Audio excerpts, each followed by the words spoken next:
পাহাড়ি নীরবতার মাঝে না আহ্লাদ এক ধরনের শান্তি আছে, আর সেই নীরবতার ভেতরেই মানুষ যেন তার নিজের মনের শব্দগুলোকে খুঁজে পায়। চারপাশটা যেন কুয়াশায় ছেয়ে আছে, অল্প অল্প স্নোফল হচ্ছিল। এই যে পর্বতমালা, বৃক্ষরাজি কেমন নিশ্চুপ, তাই না? এই যে বরফে জমে থাকা ঝর্ণাটা, সব মিলিয়ে প্রকৃতি যেন পথিকে হৃদয়ের উপর হাত রেখে বলে, থামো তো একবার, আগে নিজের কথাটুকু শোনো। এটা আমার তৈরি করা রূপকথার গল্পের কয়েকটি পাতার গল্প মাত্র। হ্যালো বন্ধুরা, কেমন আছো সবাই? আজকে আমি তোমাদের আমার ট্রাভেল ব্লগের মাধ্যমে নিয়ে যাব সুইজারল্যান্ডের স্বপ্নের মতো আরেকটি গ্রাম, লাউটারবুর্নেনে। চারপাশে উঁচু পাহাড়, মাথার উপর মেঘাচ্ছন্ন আকাশ। আমার তো মনে হয় প্রকৃতির সব ঋতুতেই সুন্দর। এমন দৃশ্য দেখলে সত্যিই মনে হবে এ যেন রূপকথার গল্পের কোনো পাতায় ঢুকে পড়েছি। আমরা এমনিতেও স্পেনে একটা পাহাড়ি গ্রামেই থাকি, আর তাই পাহাড়ের প্রতি আকর্ষণটা আমার তীব্র। তবে এই গ্রামের সবচেয়ে বড় আকর্ষণ হলো চারদিকে ছড়িয়ে থাকা অসংখ্য জলপ্রপাত।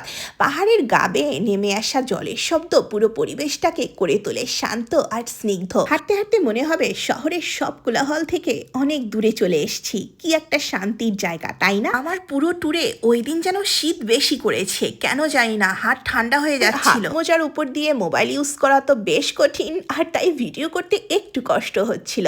এটা একটা গ্রেভইয়ার্ড, আর আরেকটু দূরে এগিয়ে গেলেই পাহাড়ি সেই নদীটা, আমার সবচেয়ে পছন্দের জায়গা। হাঁটতে হাঁটতে নদীর দিকে যাচ্ছিলাম। আমি একটু আগে বলেছি কিছুটা রূপকথার গল্পের মতো। কেন বললাম জানো?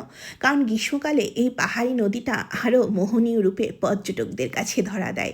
এই যে কি এক শান্তির জায়গা, আমি বলে বোঝাতে পারবো না। আমি অনেকবার এই গ্রামে গিয়েছি, কিন্তু তখন অত ট্রাভেল ব্লগিং করতাম না। বিশেষ করে এই ছবিগুলো দেখো দেখো, ঠিক একই গ্রামে এই ছবিগুলো তোলা সামার সিজনে। হ্যাঁ, এই নদীর কুলুকুলু শব্দ, এর প্রতি ভালোবাসা আমাকে বারবার গ্রামেই নিয়ে যায়। আমাদের এখানেও অনেক পাহাড়ি নদী আছে, কিন্তু সব জায়গায় পাবলিক ট্রান্সপোর্ট না থাকার কারণে ওই জায়গাগুলো এক্সপ্লোর করা একটু কঠিন হয়ে যায় আমাদের জন্য। কিন্তু সামার হোক কিংবা উইন্টার, নদীর পাড়টা সবসময় নিরিবিলি থাকে, আর তাই হাঁটতেও বেশ ভালো লাগে। এখানে হাইকিং, প্যারাগ্লাইডিং সব কিছুই করা যায়। ছোট ছোট কাঠের ঘর, সরু সরু রাস্তা, অসম্ভব সুন্দর একটা জায়গা। এই যে আমার শালিক বন্ধুটি তীব্র শীতে গাছের মধ্যে লুকিয়ে আছে, আর আমার আর এক বন্ধু বরফ নিয়ে খেলছিল। ওই যে দূরে পাহাড়ের ভেতর দিয়ে ঝিকঝিক ঝিকঝিক করতে করতে ট্রেনটা চলে গেল। সবার কথা তো জানি না, কিন্তু আমাদের ইউরোপিয়ান যে ফ্রেন্ড সার্কেলটা আছে ওদের কাছেই শোনা, সাধারণত গ্রামে সবাই পায়ে হেঁটেই ঘোরে। হাঁটবো, ঘুরবো, ছবি তুলবো, এটাই তো আসল মজা, তাই না?